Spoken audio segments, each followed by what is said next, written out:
नाशिकमध्ये महायुतीतील बंडखोरी जवळपास शमली. गीतेबंधू माघार घेणार, गिरीश महाजनांनी व्यक्त केला विश्वास.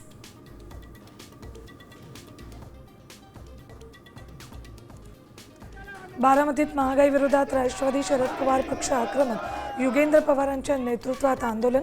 शेतकरी विरोधी सरकार असल्याचं टीकास्त्र, तर न्याय मिळेपर्यंत लढा सुरू ठेवण्याचा व्यक्त केला निर्धार.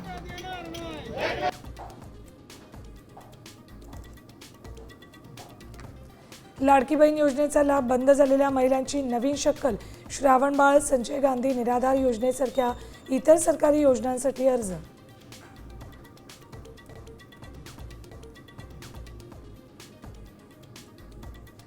पुणे विषारी दारू प्रकरणातील मुख्य आरोपी विरखाला पिंपरी चिंचवड महापालिकेचा दणका. फुगेवाडीतील घरावर महापालिकेचा हातोडा.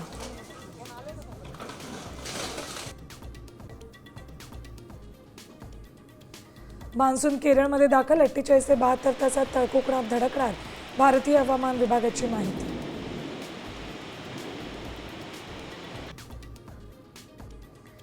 महायुतीच्या शेतकरी कर्जमाफी योजनेतील अटींवरून वाद. 56 नव्हे तर केवळ 17 लाख शेतकऱ्यांचंच पूर्ण कर्ज माफ होणार. सरसकट कर्जमाफी देण्याची विरोधकांची मागणी.